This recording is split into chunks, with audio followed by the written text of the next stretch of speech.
大家好，又係我一鏡自由旅居生活。如果鍾意我呢個頻道，記得留言、點讚、訂閱同埋分享啊！由羅勇返嚟都一段時間啦，呢個禮拜都瞓得唔錯，所以決定出去玩幾日。今次決定去嘅地方就係象島。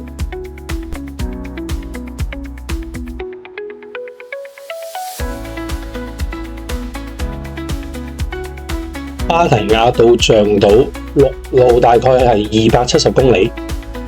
今次我係買呢個35 group 嘅交通套票，係經一個12高嘅平台嗰度買嘅。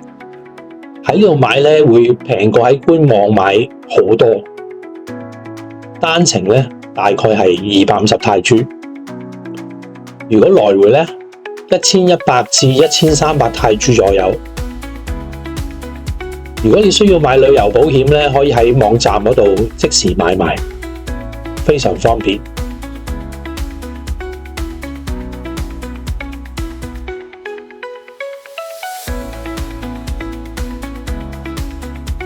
今次我哋去呢個泰國第2大嘅海島就係象島啦。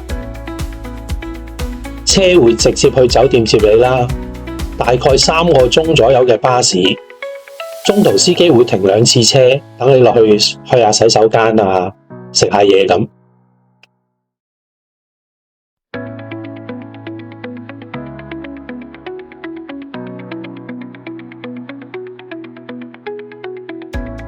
套票嘅內容呢，主要係有車直接去你酒店度接人啦，之後巴士、船同埋去酒店嘅雙條車都會包埋。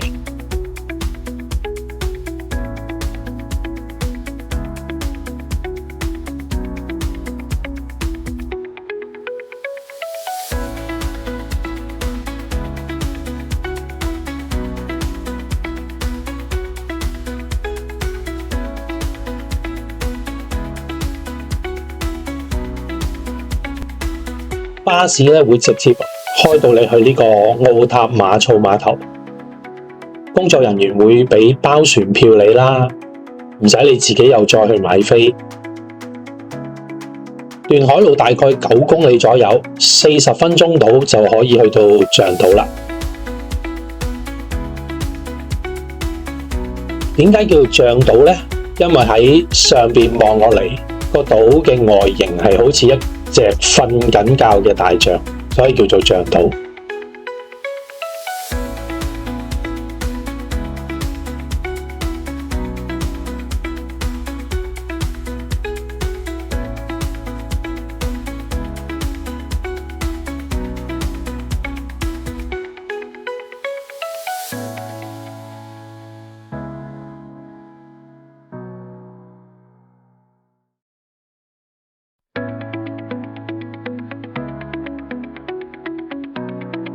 呢度最大特色就係呢種人車同船。我知道好多國家、國內同埋香港以前都有過，但係我係第一次坐呢種船。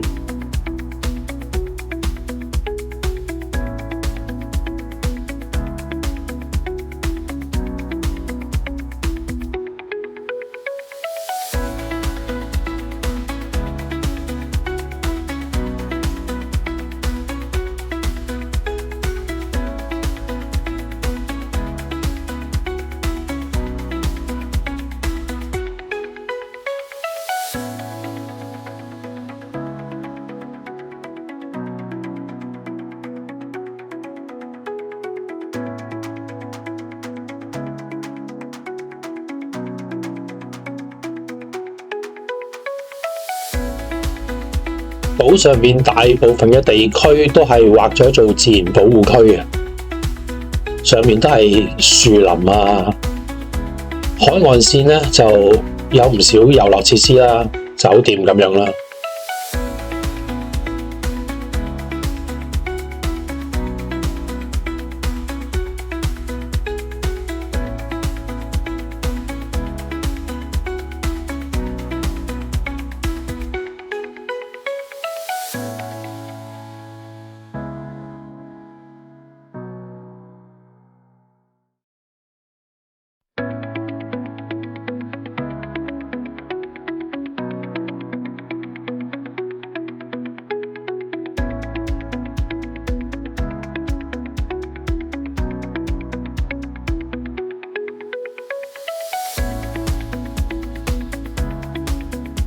呢度咧都有啲歷史舊事可以講下嘅。1941年咧喺呢度打過呢個象島海戰，泰國嘅海軍同呢個法國海軍打，結果係泰國軍隊打贏嘅。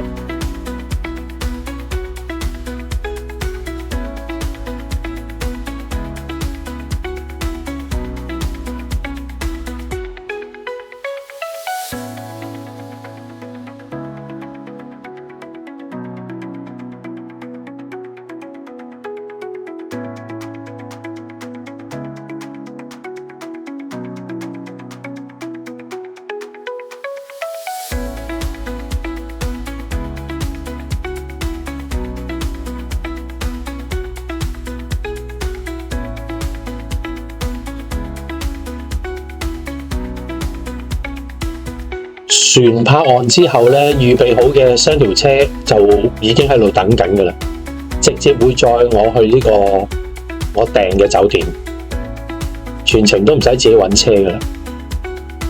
喺你訂票嘅時間講清楚你要去邊一間酒店。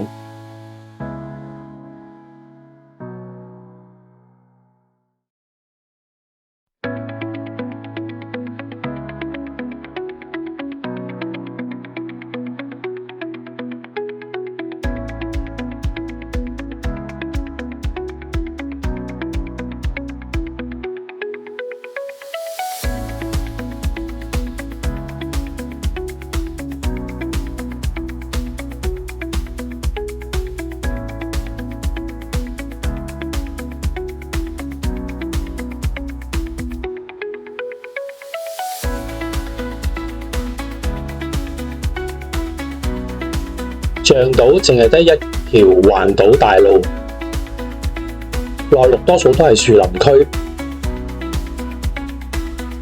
好彩嘅話，你可能會見到啲野生馬騮出嚟搵食。沿途亦都有好多鋪頭租電單車。如果你自己揸電單車嘅話，可以周圍去，非常方便。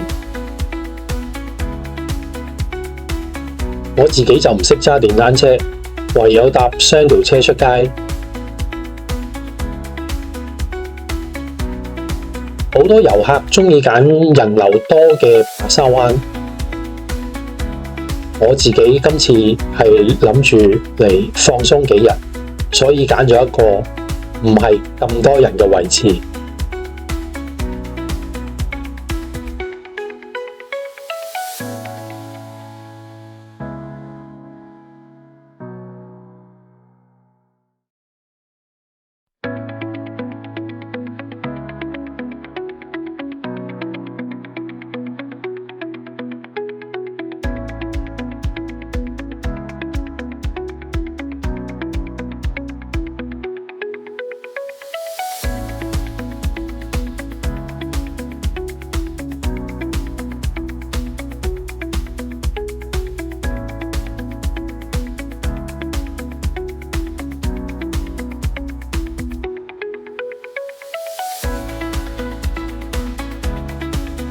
講返今日嘅行程，落咗島，去到酒店，大概已經係4點幾鐘。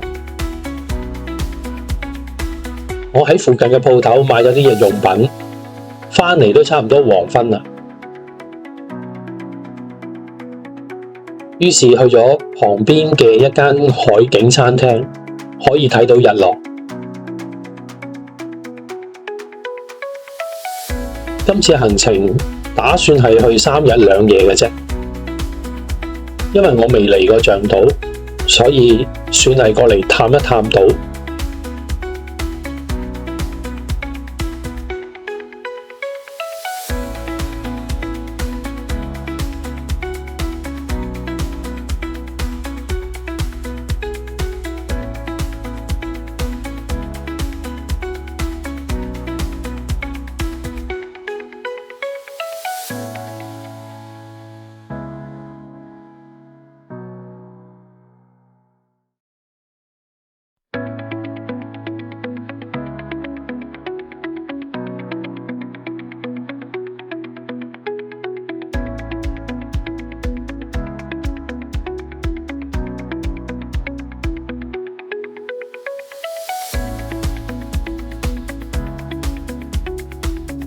食完飯天色都開始黑啦，我都係返去享受下我呢一間度假村套房。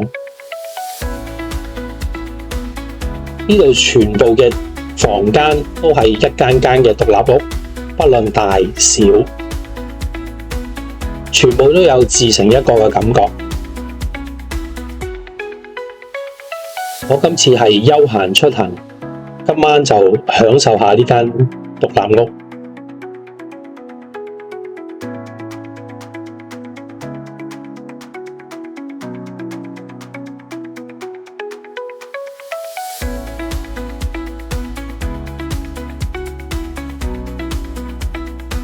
象島居民大概3萬左右，以前都係靠種椰子同埋捉魚為生。後嚟遊客越嚟越多，街頭嘅鋪頭亦都越嚟越多，大部分都係開一啲食肆啊、賣日用品啊，或者係租電單車嘅鋪頭。本地人呢唔會點樣硬銷遊客嘅，生活節奏亦都比芭提雅嗰邊慢好多。呢度係由一個舊漁港慢慢變成一個遊客區，你唔使特登去安排行程，其實你嚟到揸住架電單車就可以周圍去，非常放鬆。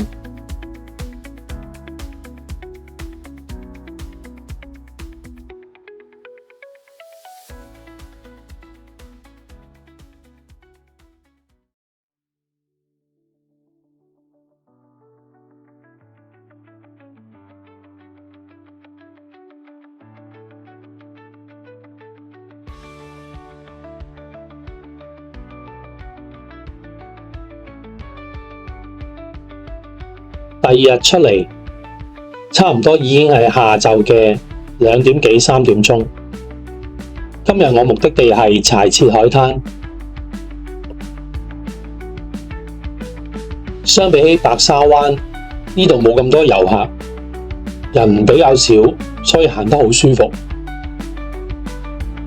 呢度海岸線亦都好長，沿住海岸線有好多度假酒店同埋餐廳。呢度亦都有呢個火焰舞表演。如果想睇，我諗你要留夜少少啦。我就冇睇，只係留低睇日落，順便喺餐廳度飲返支啤酒。如果想睇表演，我建議你可以租呢度附近嘅酒店度假村，唔使趕時間。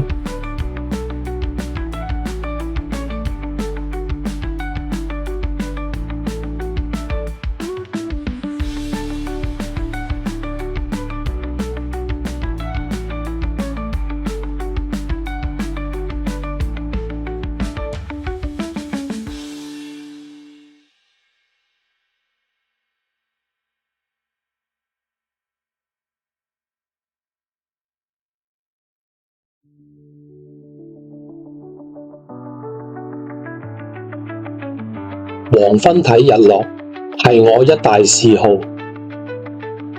睇住個太陽慢慢咁落嚟，海浪一波一波咁拍上海灘，感覺真係超正。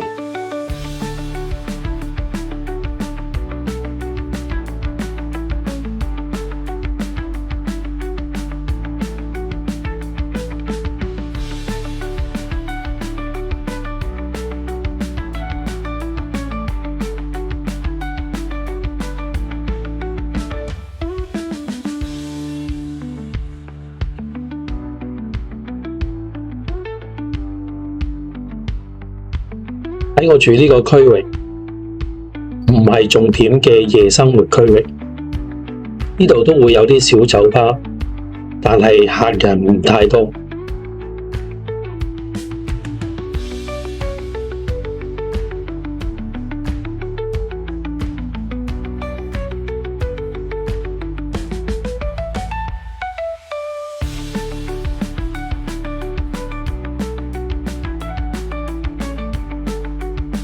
坐咗一個下午，係時間食啲嘢啦。沿住度假村出返嚟呢個大路，揾下有咩鋪頭食嘢先。行下行下，見到有間裝修幾特別嘅餐廳，今晚就呢度啦。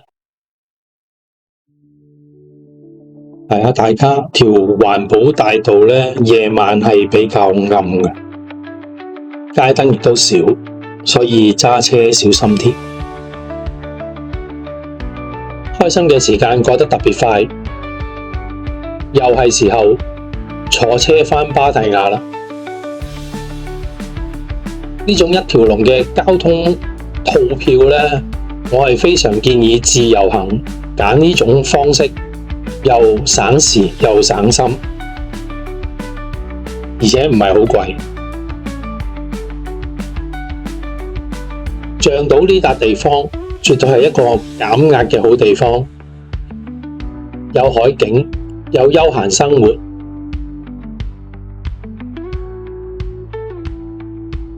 回程嘅途中，我已經諗緊去下一個海島，到底去邊度呢？下一集你就知。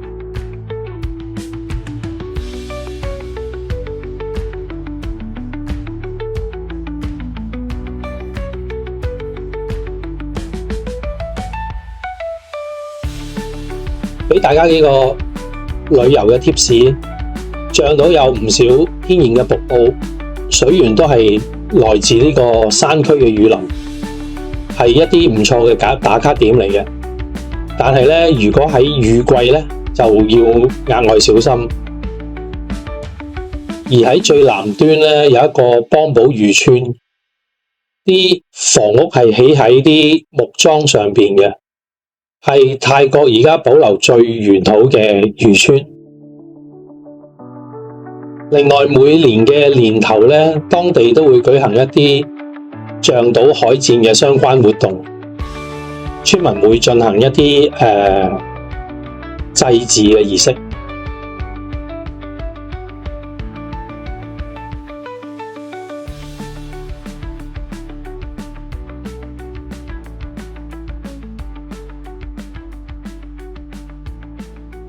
鍾意我嘅片，記得留言、點讚、訂閱同埋分享，我哋下次再見，拜拜。